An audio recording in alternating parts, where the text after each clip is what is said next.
worried about dying a couple times, like because of the safety of the structure. I can't believe I was in that morgue by myself in the middle of the woods. Once a place is gone, or once a place is turned into something else, you know, people don't even think about it anymore. There's an underground tunnel system in this town that takes you everywhere. There's stuff in this town that if people only knew.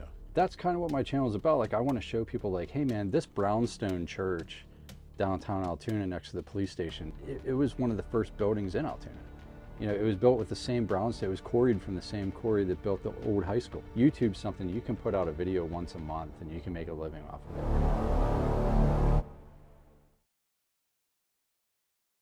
Today's conversation is with Joey Hamilton, aka Joey Underground.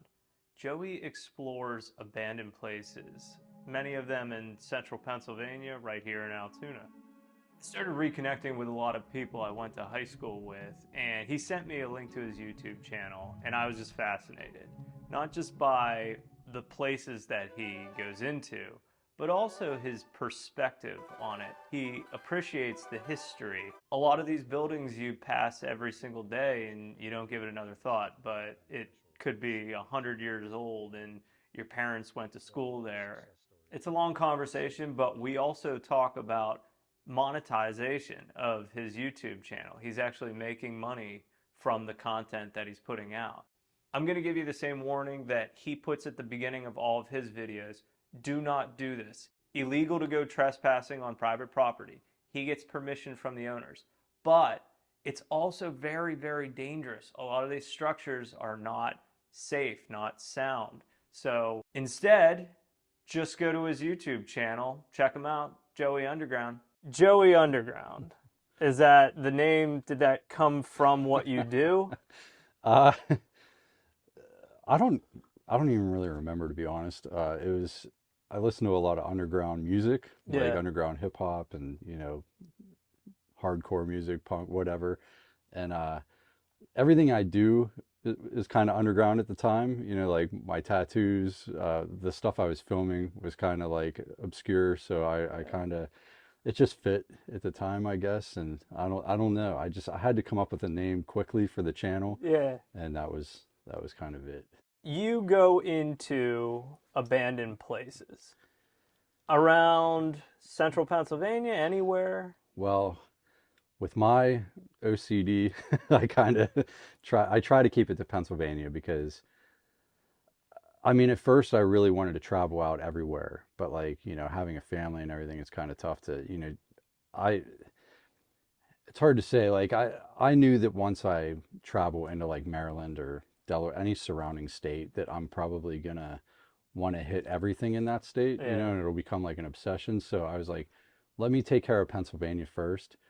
And naively, like I thought, you know, I'm gonna run out of places, you know. But like every day something goes abandoned, a business or a house or something, every single day. So like the more I did it, the more I realized I don't even have to travel 45 minutes anymore. Like there's so much right here. I started really trying to stick to our town, because there's so much here that's changing. And you know, I like to revisit places sometimes that I already filmed. And you know, you don't have to drive 12 hours to find an abandoned something with a story anyway, you know. Yeah. I like the way you put that, something with a story. Oh, a phone booth can have a story, man. You know, it's you never know. You know? Yeah. When you were in the early days, were you just going into places with the camera, or were you, what was the first one? Well, childhood, you know, I always say, like, I grew up in a neighborhood where they were building houses. It was a new development. And even from the time when I was, you know, 6, 7 years old, we used to go into the site after they were done working for the day. We would play around in the construction sites and in the houses that were getting built. And even though that's the opposite of abandoned, it's kind of the same, you know, like you're like alone and it's dangerous and you're like, it's different, and you're kind of like free to explore these sites and learn about them. And then growing up, when we moved to this neighborhood, there was one abandoned house up the street, and my friends and I would always dare each other to go in it, you know. And it was always that, you know, that curiosity that I always loved it. And then into my teenage years, you'd hear about an abandoned orphanage or, asylum, and we just all, that's what we did for fun on the weekends, as weird as that sounds. It was like, we always kind of did it. And then when I saw other people doing it with, they're filming their experience, I was like, well, I've been doing this like my whole life. Why not film it? And it took a couple years to actually put it together the way I wanted it. I wasn't I'm still an amateur filmmaker, but it was, it just made sense, Yeah. but There's a few that I recognized from our area. The one up in, and I've never been to these places, but I hope to. Crescent, the asylum up in Crescent. Disneyland. Yeah. Yeah. I mean, when I came across that, it was still very much abandoned. And what I go through to be able to film these places, I'm a little past the trespassing stage. I always get permission now because it's just kind of not worth getting arrested at this point. Yeah. Uh, and it doesn't hurt. Like most people are like, man, you want to document this property and do a history piece on it? Absolutely. That's kind of how I approach it because I am documenting history at the end of the day. The church and its adjoining parsonage were designed by Frederick Schaller, architect of Altoona City Hall. Among the church's more outstanding features are a tower with belfry crowned by 4 small.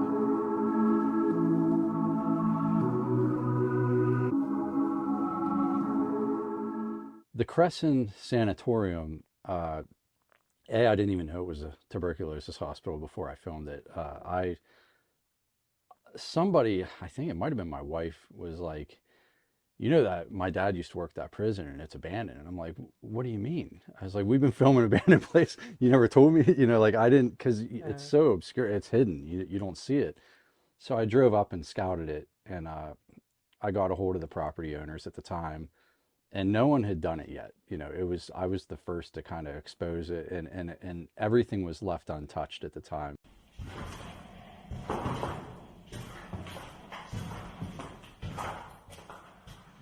There was still coffee cups on the desks. It was like people just got up and left work and never came back, and there were still jumpsuits and cereals and trays from the inmates.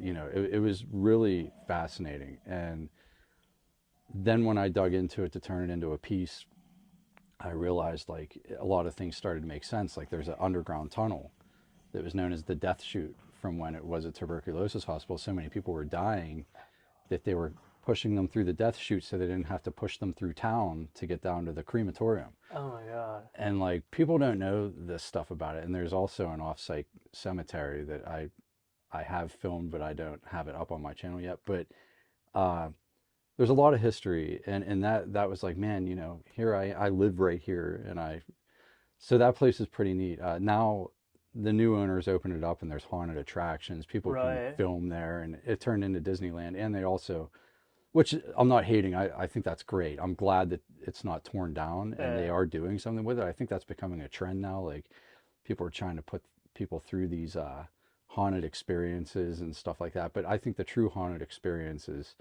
doing it by yourself in the dark, with no one there to save you, and you just have a flashlight. That does it for me. You know what I mean? Having 500 other humans on the property isn't very scary for me, but that, going through that death chute with a headlamp and a cell phone was,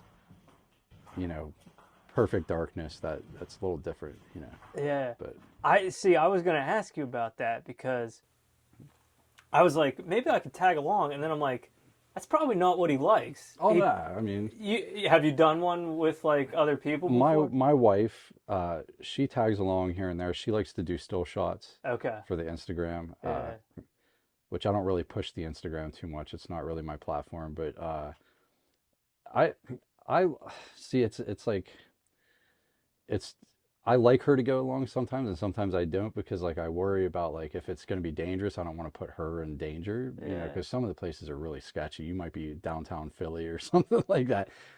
But for the most part, it's cool to have someone else there and travel with, when you're driving all that way, you can have someone. But I don't mind. I've collaborated with other YouTubers that had like bigger channels than mine. I actually took RNK all day. His name's Rob, and his wife Christy. I took them up there and showed them the place, and like they gave me a shout out. And like overnight, I had like 500 more subscribers because they Yeah. were like a big, Yeah. channel. And I don't mind, if someone comes. If you can come with me anytime you want, man. We'll make something happen. Yeah, I wouldn't mind. Um, you said you have a drone. Yeah, I haven't. I guess I haven't run into one where I've seen drone footage. Mostly when I watch, there's something gripping about the quiet in your yeah, videos, and like it's that first person perspective Someone was squatting out in there.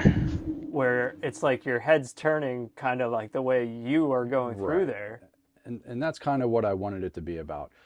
A lot of YouTubers will they make it about them, like they want to be a celebrity, and they're like, "Hey guys, get ready. We're gonna go to the depths of the." Yeah, yeah, I guess if that's what you're into, but like I wanted it to be about the place that I'm filming. Like I wanted the sole focus to be on the experience, like as if you were walking through it yourself. And I wanted you to hear a pin drop if you heard it. Like, and people point out that's what a lot of people like that about it. Now I do add some music here and there and stuff, and I have an intro and a yeah, midtro and an outro, yeah. but like for the most part, I want people to gain the full experience as if they're there. One of my biggest inspirations was Dan Bell, who's another YouTuber, Okay. and he's like a filmmaker. Like the dude could make films. Like I used to watch his videos, and that when I saw the way he did it, I wasn't trying to replicate that in any way because I don't think I ever could. But he has his own style. But he made you feel like, man, like he's crazy for being in this place. You know what I mean? Yeah. And sometimes when I'm editing my footage, I'm like, dude, I'm not normal. Like this isn't right. Like I probably shouldn't have done that. Like I can't believe I went in there. Like I can't believe I was in that morgue by myself, in the middle of the woods, but it's not scary when you're filming it. It's more or less like when I'm going through when I'm editing, I'm like, Yeah. that was, little people probably think I'm nuts, but it's not, it's really not, when you have your eye on the prize, when you're like filming and getting your footage, you're so into your work that it's not, you don't even think about it. Yeah, I can't put myself in your shoes for that because when I watch, I do, I wasn't sure if you were doing it by yourself. Yeah, Uh, most of the time. but when I'm watching it, I'm like, oh man, like I'd be, abandoned places. I think, maybe vagrants or have you ever run into people like? Yeah, so you never know, right? And that's Yeah, kind of the allure. Like it's fun to not know what you're gonna run into. Now, within reason, I guess. Like obviously, I don't want to run into danger. Like maybe a little bit, but not like not serious danger to where I'm gonna not come home to my family. Uh, and sometimes you do. There's homeless, there's squatters in a yeah, lot of places. There's always a lot of it's just kids messing around. Like you're going to come across a lot of like ritualistic settings. Like I'll see pentagrams and candles and like dead animals sometimes. Like I came across a hanging cat the one time. Like people do weird stuff in these places, and because you can get away with it. It's in the middle of nowhere. No one's going in there maybe for months at a time. So a couple places I filmed were murder scenes. A lot of them actually were murder scenes, and uh, a lot of them were where bodies were found and stuff like that. And not to glorify any of that stuff. It's very sick, but it's at the same time, I feel like they need to be documented. To bring some kind of awareness. They all have a story, is what the most important thing is, and uh, I come across I've come across some things, but never anything too detrimental to where I was worried about dying or anything. Now, I've worried about dying a couple times, like because of the safety of the structure, like yeah, structurally, like right, yeah, the structural integrity of some of these places. Like you might step down and like the whole floor is ready to give. But like as far as like people, I've gotten pretty lucky. Like, I've only come across a few squatters and I just yell out like, "Hey, I'm just filming, man. You're good. I'm not here for you," and they're like, "Cool." Like yeah. they don't even care. Sometimes I'll talk to them and they're like, interested in what I'm doing. But yeah, as far as that goes, it's been good so far. But The comment that you made in the junior high video at the beginning of that one, talking about how there's a lot of these structures around right, and people pass by them, and absolutely. there's so much history inside them, and people don't even think about it. Oh no, I mean, once a place is gone, or once a place is turned into something else, people don't even think about it anymore. Like when cameras were first, mainstream, they weren't really mainstream until the early 1900s, Right. 1800s. Someone had a camera, it was a big deal. So like old world structures were all drawings, and things change so rapidly and so fast now, and we're so distracted. Everybody's distracted, man. Like everybody's just trying to make it, and they're not worried about what used to be in that building, and there's the few of us that are obsessed with it and think about stuff like that. But that's kind of what my channel is about. Like I want to show people, like, hey man, this brownstone church downtown Altoona next to the police station was part of the historic district. Like it was one of the first buildings in Altoona. It was built with the same brownstone. It was quarried from the same quarry that built the old high school. And people don't know that or care. But Yeah. it's like, you know, that's a big deal to me. Like that means something. And it got torn down, and no one it's a parking lot now. No one cares. Yeah. But there's so many buildings like that your parents might have met at this school. Like your grandfather might have worked at this repair shop, and that's how he raised 9 kids. Yeah. And that's the only reason your family exists, and that's why you have 20 cousins. Yeah. That little stupid garage built your family. And I feel like that should mean something to somebody, whether it's a gas station or it's a junior high school or a hospital. you know, when you're inside of these places and you're getting the full experience and you're seeing every room and every window, you think like someone sat in this desk in this office and looked at that scenery. It's all abandoned and overgrown and falling down and decaying right now. But someone sat here for 30 years of their life and stared out that window every day at that view. And, that does something for me. Yeah. No one else really gives a crap. But Dude, it's a beautiful perspective. It's one right. I appreciate. I absolutely love history. Yeah. When you were like the building you're talking about downtown by the police station, you Yeah. must have to research a little bit of that to You get. try. Yeah. There's not What much on Google, do but you? Yeah. Do you talk to anybody like from historical societies or anything I like do. that? I've been in touch with almost every historical society in every county of Pennsylvania. Typically, when I do a project, I focus on that, obviously, at that time when I'm doing the project, because a lot of the places I don't know about until I do the project. So I try to gather as much information as humanly possible. Sometimes it's hard. If you try to do it yourself on Google, unless it's like a major hospital or something that was part of in a bigger city or something, you're not going to find much. But you'd be surprised, like if you talk to one or two local people that worked there, you find like a registry or anything like that, you can learn quite a bit, and you're going to learn a lot more from human interaction than you are from you know Google. Or but the library sometimes can help. I mean, any means of finding information, you have to really dig. Yeah. Some of them might take more time than others, and some of them I already know about. I know enough about to where I can kind of put together a story without digging too Yeah. deep. But I try to treat every single one of them. I treat them like a tattoo. I try to treat every single one of them the same and put a lot of effort, because someone might really care about that place, and they might want to. They If they don't think I did it enough justice, they might get mad at me. I've had had a couple of people say like, "You forgot to say this and that." I'm like, dude, you know what I mean? I only Yeah. can find out so much. I'm sorry that no one told me about that, but Right. I did my best. Yeah. So yeah, it's The owners of a lot of these places have thanked you and given you good feedback some at times.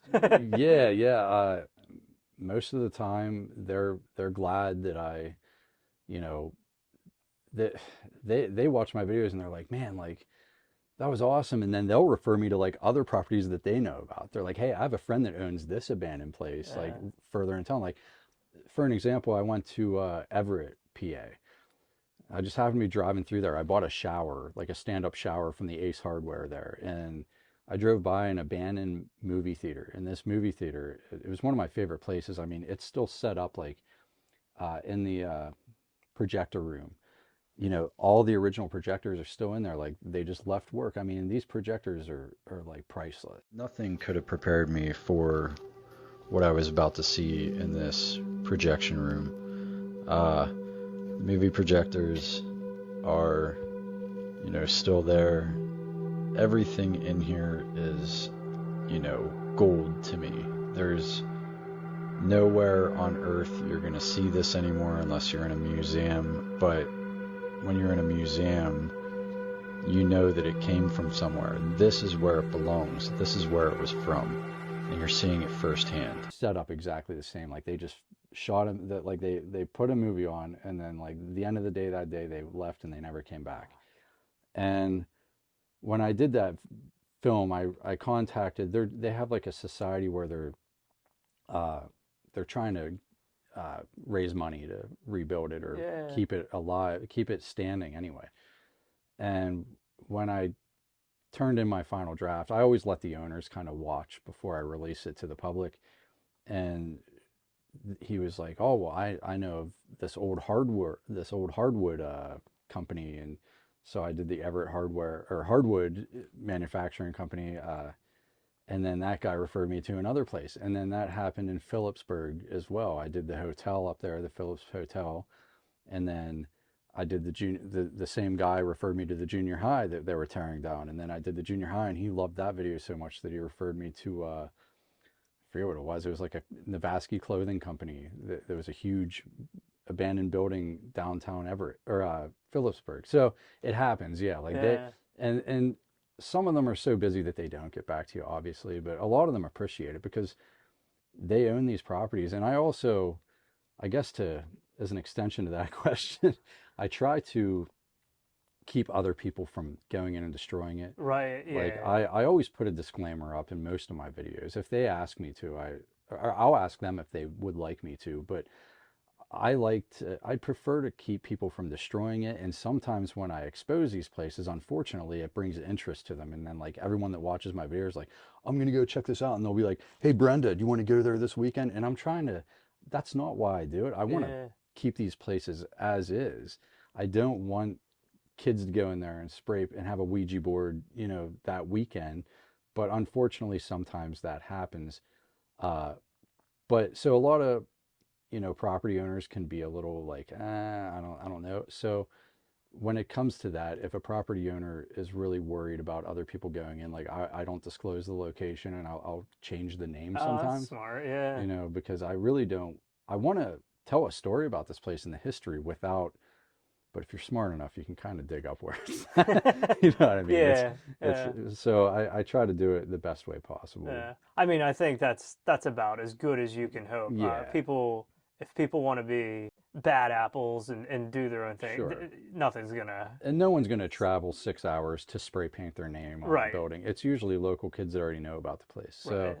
I'm usually safe when that happens, but I don't lose sleep over it. But you know, as far as the Crescent Prison up there, I mean, it really blew up. I mean, after my video, I was watching people in the comments, you know, planning going up there, and they were arresting people weekly. Like I Yeah. filmed news segments, and I did a revisit, like a second video on it, and there was kids getting arrested weekly up there. It just like blew it wide open, you know what I mean? And then when I took Rob RNK up there, it really, so I try to steer away from doing that, you know, Yeah. but you can't help it. You know, if you want to document something, it's documented then. And Yeah. it's like the pyramids of Egypt, you know, like, you know, everyone knows about it, and people have been destroying it for hundreds and thousands of years, you know, and you just have to keep it all. If you don't want it to be destroyed, you're gonna have to have security, or, you know, keep it really secret.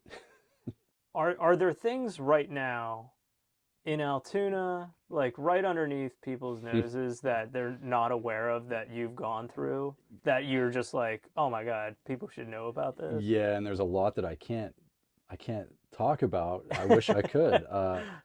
There's stuff in this town that if people only knew, you know, I can at least say that there's an underground tunnel system in this town that takes you everywhere. I mean, you could get from one side of the city to the other. Yeah. I've been in it and I had permission, but I do not have permission to film it.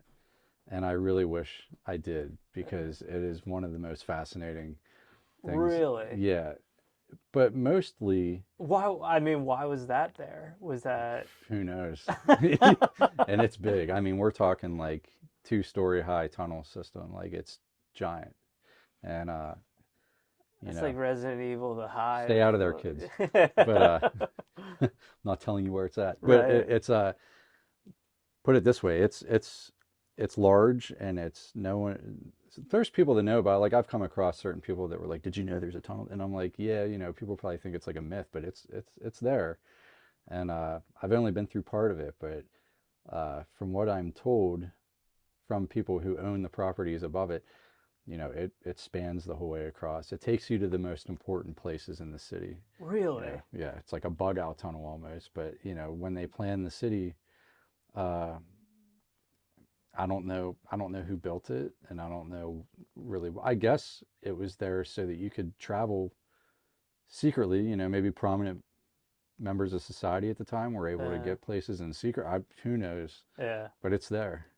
I wonder. Well, yeah, I won't speculate. No, no. Start I'll throwing tell you theories off out camera. there. Yeah. But I wanted to ask you, like I said, about there's your son yeah, wanted to be a YouTuber. yeah, yeah. His dad is a YouTuber, right? Yeah. Well, Can you talk about, sure, making money off of what you do by sure. posting it? So I'm an old fart, man. Like I'm not a big social media guy, and my kids were watching, I think there was kind of like an epidemic, uh, like 2016, 17 era where the Logan Pauls and the Jake Pauls and the people were daily vlogging and Yeah. walking around doing stupid stuff, and filming themselves shoving fries into their mouth, whatever it was to get views, and kids thought it was entertaining, and I thought it was, I'm way beyond that.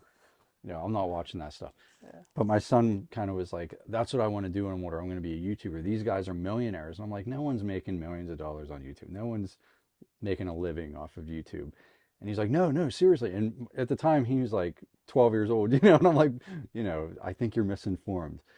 But then I looked into it and I'm like, wait, like people are making money on YouTube. And uh, not that struck a chord with me as far as like, I wasn't like, I'm quitting my job and this is what I'm going to do. By no means is it Right. paying but uh, I love being creative. Anything that I can do to be creative, like any kind of creative outlet, whether it's tattooing or drawing or filming weird stuff. I mean, we always skated, like we were into skateboarding when we were young, and we always filmed weird videos. It was the time of Jackass, and we always filmed skits and like ourselves skateboarding all over town and stuff. And we loved editing those videos and like putting weird stuff. Like we would punch one of our friends, like fake punch one of our friends, and then have a dummy dressed in the same clothes like fly over the side of the house, and like we'd make it look real, and then have him land on his feet and weird stuff. So I was like, this is kind of like right up my alley. I could be creative with this, and I have a lot of spare time in the wintertime because my work slows down. So I was like, Yeah. I looked into it and I was like, there's something to this. And I thought about, I just happened to come across an abandoned, urban explorer is what they call them. And I'm Okay. like, this is a guy walking through an abandoned building filming it. And the way he did it was really creative. And I really liked it. I thought, well, I've been doing that forever, why not do it? And so that's kind of what got the ball rolling.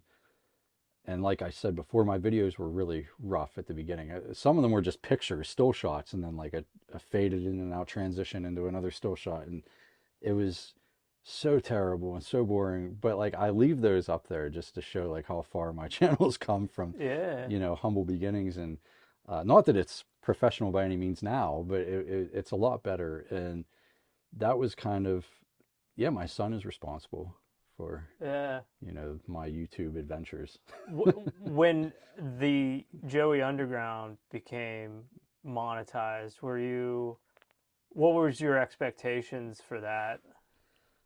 Very low. They still, uh, I just thought it was kind of, like I said, it was a creative outlet. It gave my wife and I something to do, we don't go out to the bars, we don't drink or anything like that. Like, it's kind of like a healthy, fun. It's something that you can look forward to, and it makes you feel like a kid again. You know what I mean? Yeah. Like a kid that's like sneaking out at night, like, hey, I dare you to go in there or whatever. And like, but we're doing it legally, but it's still very. It has its moments where you get something out of that. You get an adrenaline rush, and it's pretty neat. Did you think, oh, I'm going to quit my job, or did you? No, Yeah. I mean, I know people have gotten lucky and they'll have a really viral video. Like Mm, they'll get some people, it happens on like their second video and they'll yeah. get millions of views, and then it's like, man, they're set, because no matter what they put out next, because people watch that video, all those people are going to watch, or at least 60% of them are going to watch the next video, and they could make $50,000 off one video. That exposure, you can't pay for that type of exposure. So I thought, at best, if I could make a couple hundred extra bucks a month, just to fund like the gas and like the travel and maybe eating lunch on the way, Yeah. that would be cool. That would be enough for me, because it's at the end of the day, it's a recreational activity. We still have our jobs, and we fund everything, but like I don't pay like a production company. I don't have an editor or anything. I do all Yeah. of it myself, so it's free to do pretty much outside of gas and travel time. But I wasn't expecting anything, too crazy from it. But Yeah. it did exceed my expectations at certain points. Some of my videos did end up going viral, and viral meaning, like, I know to the typical person, they think viral is Kim Kardashian, 10 million views. It like 300,000 views is a lot for a Yeah. local small channel like mine, and 300,000 views was like $4,000. Yeah. Like, people don't understand that. That's a lot of money for a stupid video that I put together in 20 minutes. Yeah. And some of them hit that, and that was enough for me to keep going. It made me want to keep doing it. For people that don't know how YouTube is structured, why are they giving you money for that? Ads. Ads. So there's a couple different ways. You can have merch, which I do. Uh, I'm not wearing one of the shirts right now. Probably should have for this interview, Yeah. but I have a merch. Like, when you get enough viewers and people are like fans, that's weird to say, but I do have fans that contact me daily, and they want to buy like a t-shirt or a hat or whatever. This is actually a hat of mine, but it's for a different project. But I sell merch, but the main, if you're just doing the very basic ads, so if you see a commercial, your Geico commercial at the beginning of you might make, so there's short ads and then there's long ads, non-skippable ads, which everybody hates and gets annoyed by because you have to sit through it when you're Yeah. dying to watch your video. Those make money, like you might make like a penny to 5 cents per ad. So you think about it, you get 50,000 views on a video. A lot of these guys are getting 50,000 to 100,000 per video. Right. They might make, $1,000 every time they put a video out, and they're putting a video out every 3 days. Do the math. Yeah. It's good money. And unfortunately for my channel, to put out a video every 3 days is really impractical. Right. I was, for 4 years straight, I put a video out once a week of an abandoned place, and they weren't like an abandoned car in the backyard. They were hospitals, prisons, and it was so. I really dug deep into it. Like, I was like, this. I'm gonna take this seriously. I'm gonna take some time out of my life and see if this works out. And so I really went for it, and I got obsessed with it for a while. And then when I realized it, and it did go somewhere, I slowed down a lot now because I have a life, but I kind of wanted to see where it would go. And if it did gain some traction, I would have continued to do that. Yeah. But you can make a living off of YouTube if you have the right ideas. And if you, especially like now, I have a second channel where I do projects, and I work from home. Yeah. So I don't even have to leave the house, Yeah. and it just got monetized. So that channel is kind of like my main focus now, where I can drop an engine into my car, and like I'm going to do that anyway, whether I'm filming it or not, or like I'm remodeling a room, and I do weird little projects around my property or at other people's property, whatever, and I just kind of film it. And that's the ideal. If you can vlog I hate using that word, Yeah, right.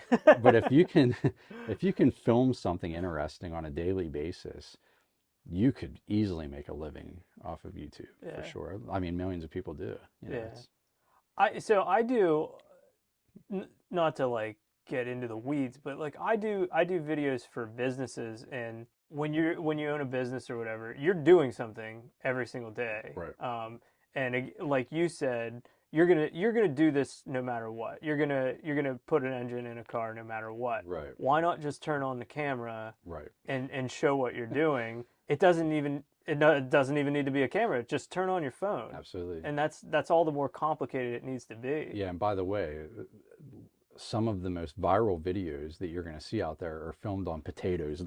I mean, they're horrible quality. Yeah, Like it's like you can barely make out what it is, but it's like that video got 10 million views. Like what the heck? So I agree with you, and I tell people that all the time. Like I know people that are doing amazing things. Like I worked at Seed Artillery over the summer and helped my buddy Dave Siedenberg, who owns Seed Artillery, and we were building cannons. Like we were restoring and building cannons. And I was like, Dave, do you mind if I film some of this? Because it's fascinating. Like people don't know that we're doing this here in Altoona. Like no one knows that yeah, we just repurposed a cannon that was in Napoleon's army. You know, people don't even know this wow, stuff exists. yeah, And he's like, go for it, man. So I was filming bits, and mostly I was working too hard to be able to film it all. But anything that people were doing interesting, man, if you can bust out your phone and put a little something together, where I think people are missing the big ticket is people are filming everything they do nowadays. They're filming what they're eating at restaurants, but they're putting it on TikTok yeah, or they're putting it on Instagram, which takes a lot more, and the money is not really there. Now, don't get me wrong, people are going to kill me for that. There is money in those sites and those platforms, but it's not as easy. You need a lot more. You need a lot more views, and you got to. That's really demanding. yeah, YouTube's something you can put out a video once a month, and you can make a living off of it.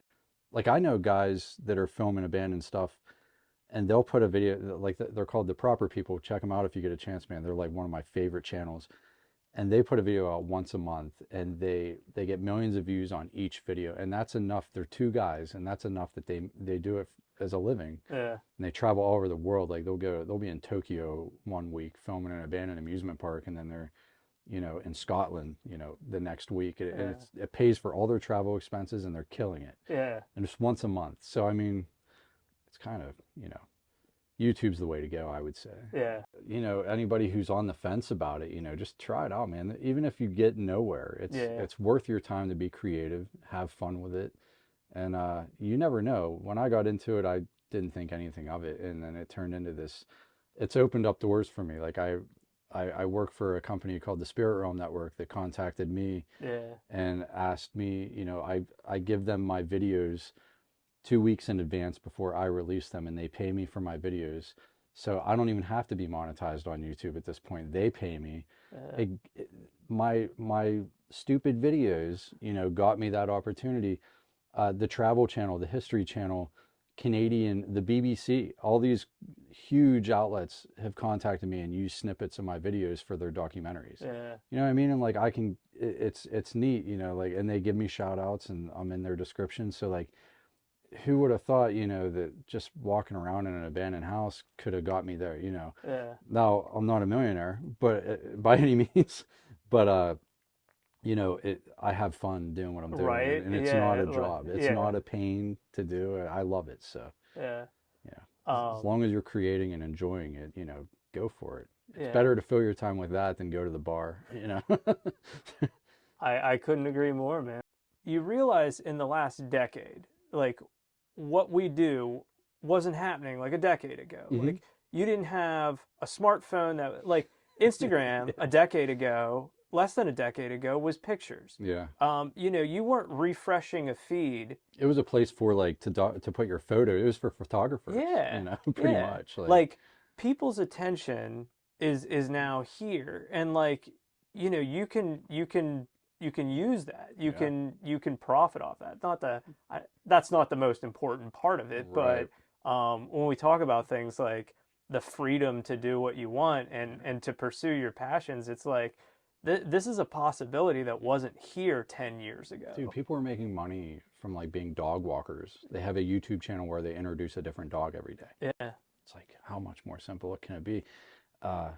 The reason why I choose YouTube is because I've learned so much on YouTube. Like if I don't know how to do something, I look it up on YouTube. Right. And Yeah. like millions of people do that. And so that's where I got the idea for my other channel, because I was like, well, why aren't I teaching people? If I'm going to do something, I'll film the experience. Even if I don't do it right and they see me screw up, like at least they'll know like, hey, I thought about doing it that way. I'm not going to do it that way. And like I try to document like anything that I do that's worth Yeah. filming. You know, Yeah. like the wife's like, oh God, he's out there filming it. But it's like, you know, it's like, dude, why not? Like if I'm going to dig a pond in my backyard and build a Yeah. pond, I want to share the experience because it was cool. Now I have fish that have been living out there for 6 years now, and they're still living. Yeah. You know, and I dug that pond out, and it looks awesome. So Yeah. YouTube. The reason why I choose the YouTube platform is because it is educational. Yeah. Whereas these TikToks, just watching people dance and shake their butts for 2 seconds, it's like, you know, that really didn't teach anything. That's not educational by any means. Yeah. I want people to learn something. You know? Yeah. Do you watch Soft White Underbelly? I do, and he's fascinating. Yeah. Yeah. He has a perfect thing going on. I know, right? Yeah, I like his style. It's so simple. Yep. But I mean, Black backdrop. Right? Just Yep. talking. Just talking. Yep. Just find somebody interesting, ask them about their life. Super free flow, just like what we did. You know Yep. what I mean? It's awesome. Yeah. I love long form content, and I just, yeah, there's an appetite for it that people don't. That's why podcasts are so popular, man. Yeah. Long form, informative, you know, and you get to really, when people go on and have a time to talk, they're very honest. Yeah. You know, like you learn a lot about people, you know, and Yeah. rather than them just answer in a sentence, you know. It's Right. Like holding a microphone up to them for 2 seconds. Yeah, it's like that was we got to only- get to commercial break here soon. Right, like, right. Yeah. For sure. No, I love, you know, when it just can flow out naturally and there's not this like, you know, overproduction of it. Right, Yeah. right. I agree. Yeah. Thank you so much Dude, for doing this. thank This you, is man. awesome. Yeah, Yeah. yeah. It was. I think it worked out better because it wasn't really planned. Yeah. It Oh was like, yeah. you know, We didn't overthink it. Yeah, like I didn't ever think anything. I wasn't like, what's he gonna have? Right.